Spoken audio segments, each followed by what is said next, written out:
Déclaration des groupes parlementaires de l'opposition en Côte d'Ivoire. Les groupes parlementaires de l'opposition en Côte d'Ivoire, à savoir pour l'Assemblée nationale, les groupes parlementaires PDCI, RDA, Vox Populi et Rassemblement, et pour le Sénat, le groupe parlementaire PDCI RDA, soucieux de la promotion de la démocratie et de la paix, tiennent à travers la présente déclaration à attirer l'attention de la communauté nationale et internationale sur la situation inédite de la Côte d'Ivoire en matière de recul démocratique, de violation des libertés individuelles et des droits humains. En effet, les groupes parlementaires de l'opposition et de la grande majorité des Ivoiriens ont lu avec stupeur les propos du président de la République française qui apporte un soutien des plus surprenants au président sortant, Alassane Ouattara, pour un troisième mandat illégal et totalement anticonstitutionnel. Il faut rappeler que le vendredi 20 novembre 2020, dans les colonnes du magazine panafricain Jeune Afrique, le président de la République française s'est exprimé sur la situation politique en Côte d'Ivoire. Il a affirmé, en l'occurrence, « Je pense vraiment qu'il s'est présenté par devoir ». Il s'agit d'Alassane. Dans l'absolu, j'aurais préféré une autre solution, mais il n'y en avait pas, tentant ainsi maladroitement de justifier le coup d'État constitutionnel de M. Alassane Ouattara. Les groupes parlementaires de l'opposition sont outrés de constater que par de tels propos, le président de la République française se permet d'introduire dans la Constitution de la République de Côte d'Ivoire une disposition qu'elle ne contient pas, à savoir la candidature par devoir. Cette position officielle, la France pourrait exacerber un sentiment anti-français en Côte d'Ivoire.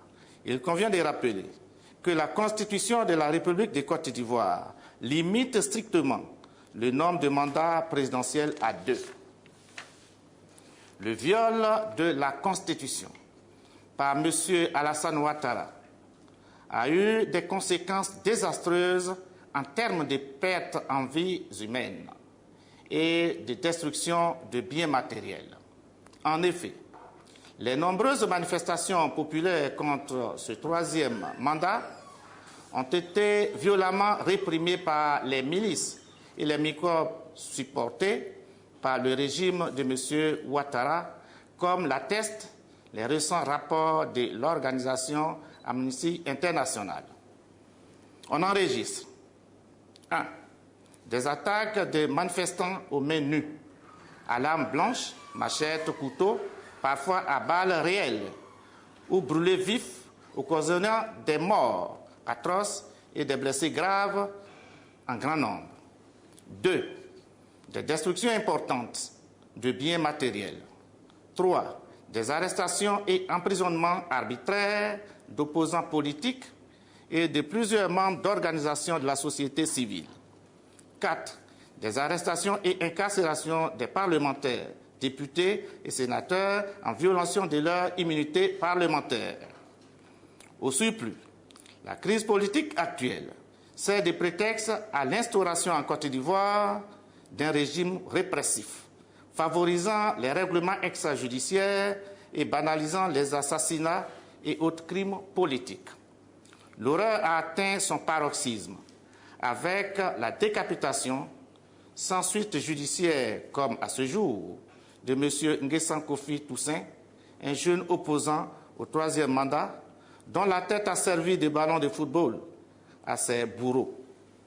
Le soutien apporté au régime de M. Alassane Ouattara fait donc du président de la République française le complice du viol de notre loi fondamentale d'une part et des souffrances et des horreurs vécues par le peuple ivoirien d'autre part.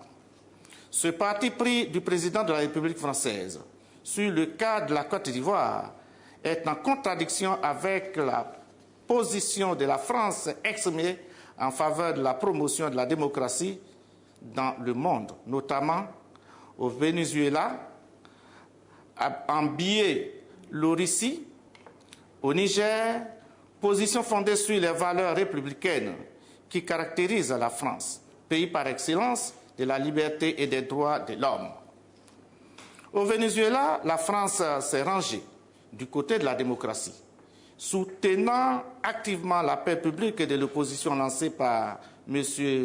Juan Guaidó à l'insurrection populaire et militaire en vue de donner la chance à une transition politique civile appelée à rétablir l'ordre démocratique contre le président déclaré élu, M. Nicolás Maduro. En Biélorussie, la France a appelé sans ambiguïté à une transition démocratique civile, se rangeant du côté de l'opposition et en faveur de la démocratie en vue de chasser Alexandre Loukachenko, pourtant déclaré officiellement élu. Au Niger, la France a félicité le président de la République sortant, M. Mahamadou Youssouf, pour sa sage décision de respecter la Constitution du Niger en renonçant à un troisième mandat. En Côte d'Ivoire, avant la crise, précisément le 6 mars 2020, à l'occasion d'un point de presse officiel, la France a salué l'annonce du président de la République de Côte d'Ivoire, Alassane Ouattara, de ne pas être candidat à l'élection présidentielle de 2020. La France a ainsi indiqué que cette décision ne peut que faciliter l'organisation d'élections consensuelles et inclusives en Côte d'Ivoire, avant de conclure que cette annonce vient renforcer la norme déjà inscrite dans la Constitution de tous les pays de la CEDEAO d'une limite à 2 mandats présidentiels. Au regard de ce qui précède, les groupes parlementaires de l'opposition s'étonnent et s'indignent de la décision de la France de soutenir le viol de la Constitution en Côte d'Ivoire. Ils attendent plutôt, au nom du respect de la liberté et des droits de l'homme, le soutien de la France et de la communauté internationale au peuple souverain de Côte d'Ivoire en quête de démocratie en vue d'obtenir 1. Le respect strict de sa Constitution. 2. La libération immédiate de tous les parlementaires. 3. La libération immédiate des leaders de l'opposition et de tous les prisonniers politiques. 4. La libération immédiate de tous les membres de l'organisation de la société civile. 5. Le retour sans condition de tous les exilés politiques. 6. La cessation des harcèlements judiciaires spécialement dirigés contre les opposants. 7. Le démantèlement sans délai des microbes et des milices. 8. L'ouverture d'une enquête internationale indépendante en vue de faire la lumière sur les crimes et assassinats. Les groupes parlementaires de l'opposition appellent la France et la communauté internationale au respect de l'état des droits en Côte d'Ivoire, dont l'un des fondements est l'application rigoureuse de la loi fondamentale. La présente déclaration des groupes parlementaires de l'opposition fait écho des préoccupations des populations et invite la France et la communauté internationale à la vigilance et à la recherche d'une solution urgente en vue de retour à l'ordre constitutionnel et à la paix en Côte d'Ivoire. À défaut, la Côte d'Ivoire et toute la sous-région ouest africaine pourraient se trouver exposées à des incertitudes et à l'instabilité. Fait à Abidjan, le mardi 1er décembre 2020.